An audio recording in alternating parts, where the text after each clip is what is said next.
Hey everybody, it's Angie and welcome to Hot and Flashy.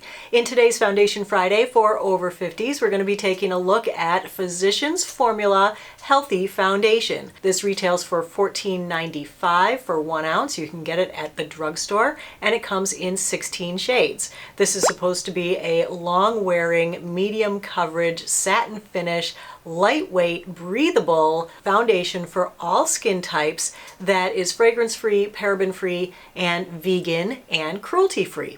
So it sounds like a pretty good one on paper. Let's put it to the Angie test and see if it works for more mature, less than perfect skin. So this comes in a heavyweight glass bottle for a drugstore foundation. This is very luxurious. This one also has a doe foot applicator. This foundation is a water and silicone base. It has something called wuzuyu extract, which is supposed to be brightening. It also contains hyaluronic acid and vitamins A, C, and E. It does have an SPF 20 sunscreen and it's fragrance free, but I gotta say it does have a smell much like that Wet n Wild one. It kind of smells a little bit like house paint, and I gotta say on this one the smell does linger. Like I can get a woof, a wafting, a whiff of this during the day. All right, let's take a look at the color swatches. The first swatch is medium cool 1, the second swatch is medium warm 2, and the third swatch is medium neutral 3. I do like it that these are broken up into warm, neutral, and cool, and then they have light, medium, and dark shades, and then numbers 1, 2, 3, 4 within each. None of these shades are actually quite right for me, so today I ended up mixing all 3 of them on my face. So let's go into the dailies on these. On day 1, I used the shade MC1. I applied it with a lightweight sunscreen. I didn't use any primer, and I used a sponge on one side and my Clarisonic brush on the other. The formula is fairly thick and fairly stiff, but it does blend easily with the sponge. I was really surprised at how sheer the coverage was, considering that this was supposed to be medium coverage. Using the Clarisonic brush gave a little bit more coverage, plus I used more on that side. I added more to build it up on the sponge side and to cover redness, but it did stay pretty sheer. The finish is more luminous than satin. I thought it looked pretty nice from a distance. Up close, I saw that it was settling a little bit into my forehead wrinkles. It wasn't like cracking and caking up in there, but it just was the tiniest bit of settling that really I could only see in like my 10x mirror. But it did not settle into pores, so that was good. So I did add setting powder to my T-zone to take down the shine and minimize that texture. Aside from the color being too light, I actually thought it looked pretty good. At the 5-hour check-in, I thought it looked pretty good from a distance. It hadn't gotten any shinier. It did get a little thin around my nose, my chin, and my eyebrows, but it didn't settle into my wrinkles anymore or crack or break up on the surface. And up close, it could be better, but it wasn't terrible. When I would pass myself in a mirror, I didn't think it looked that bad. I didn't think it looked that textury or that shiny. So overall, I was pretty happy with it. At the 10-hour check-in though, I came back and it was majorly worn off on my nose and chin and forehead. It looked patchy with lots of redness showing through. So I really wasn't happy with the wear on day 1, but I thought it could be that sunscreen. I haven't really tested that particular sunscreen for how it wears underneath makeup. So I decided that on day 2, I would not wear sunscreen. But you know, in order to do that, since the sun's out during the day, I have to turn into a vampire and like put it on at night. So I put this makeup on at 3:30 in the afternoon. I'm about 2 weeks in using the Tria Age Defying Laser, and that's why my face is so red. I had lasered my face the night before, so I was really hoping to get the medium to full coverage out of this foundation today to really cover up that redness. And I used a Smashbox Photo Finish light primer on one side of my face, and I used a sponge to apply it to my entire face. I used a mixture of MC1 and MN3 today to get the color right, and I gotta say I definitely got that medium to full coverage. It definitely covered over all that redness. I was very happy to see that that was like mitigated and erased with the foundation. The foundation skipped over pores on the side of my nose and between my eyebrows, leaving little black pinholes there, so I did have to add more to those areas so that it filled up the pores. This foundation does though stay tacky for a while, and it comes right off on your fingers, and the tackiness lasts, I'd say, for a good half an hour to 45 minutes. I did set my entire face with setting powder. It's not the most natural looking makeup. It definitely looks like makeup's kind of sitting going on the surface of your skin. So since I got such a late start, I was only able to come back for an 8-hour check-in because I went to the movies. My friend and I saw Black Panther. That was such a fun movie. My friend loved the foundation. Now she is a full coverage girl and she was like, oh my God, what do you have on? Your skin looks so good. So I was like, oh yay, I like that. It did stay matte for the 8 hours with the setting powder.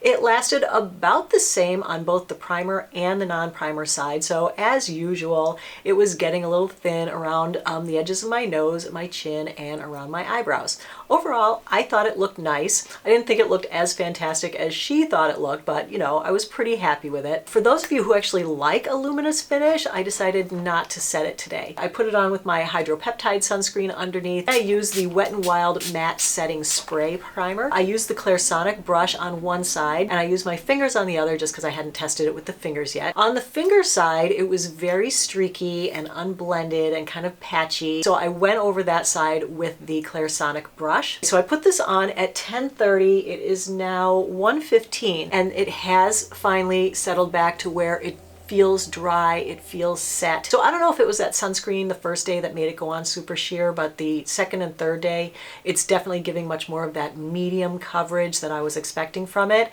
And I gotta say, I like the coverage. I didn't use any concealer today except for under my eyes, and I feel like I don't really need it. So let's take a look at it up close and I'll show you what it looks like. Okay, so like you can see, it's thick.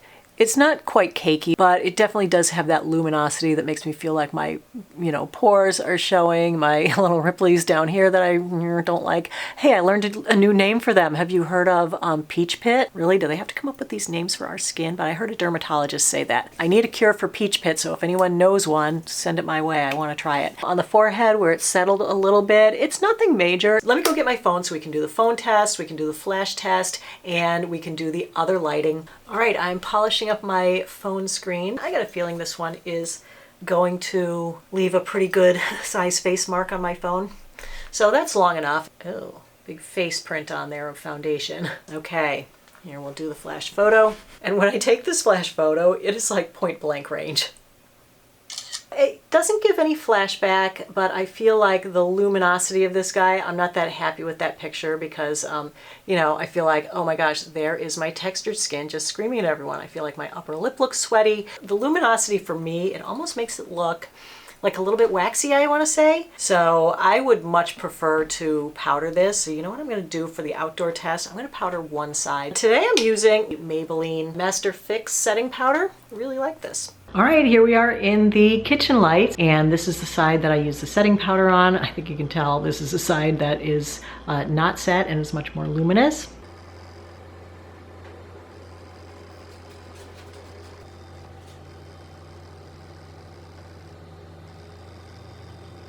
It's 60 degrees out here today, so very nice, but everything's still dead and New Englandy looking. So here's the side with the setting powder.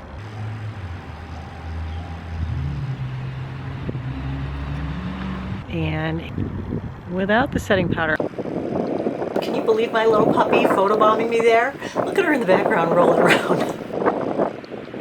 It's about 3:30 now, so that is 5 hours in the makeup, so this can serve as the 5-hour check-in for today. I think that overall it still looks pretty good. It's not getting more shiny than when it went on. The side that I powdered, of course, I much prefer. It's actually wearing really well today. I will come back at the 10-hour check-in later. Hey you guys, okay, it's 10:30.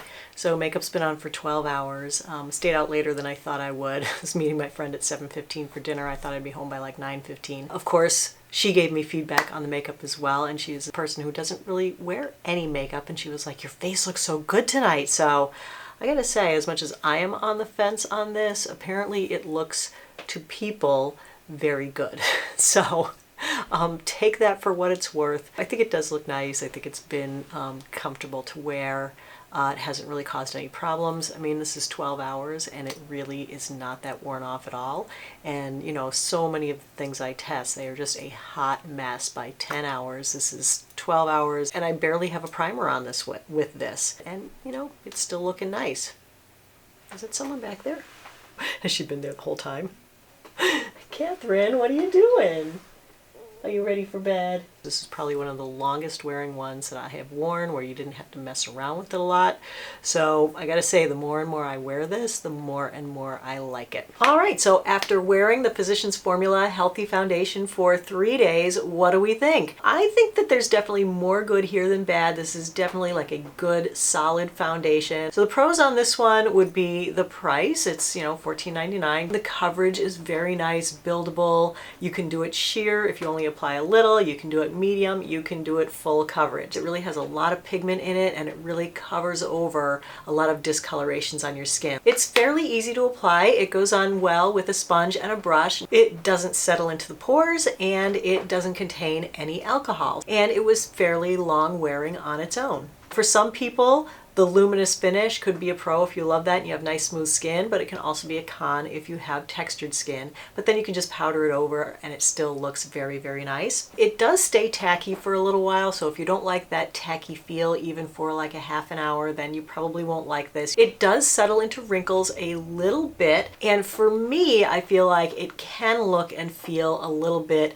makeup-y. It is definitely a mixed bag, but one that I think there are more pros than cons. I think it's worth a try. And if this one seems like a pass to you and you're wondering what foundations I do like, I do have some faves. My holy grail is the Chanel Perfection Lumiere Velvet. This one is the best of the best for me. It's probably best for people with normal to oily skin, but it's a terrific foundation that always looks fantastic. Then from the drugstore, I love the L'Oreal True Match. This isn't how it comes. I just put another pump on there because it doesn't come with a pump. This is almost a holy grail for me. It's really nice foundation from the drugstore. I would give that a try if you're looking for something that's a little bit more lightweight, a little bit more of a skin-like finish. Don't forget to check the list, which is the running list of all the foundations I've ever tried, to see where this one falls in the rankings. I keep that over on my blog. I'll put a link to that in the info box below the video. So that's it for this installment of Foundation Friday for over 50s.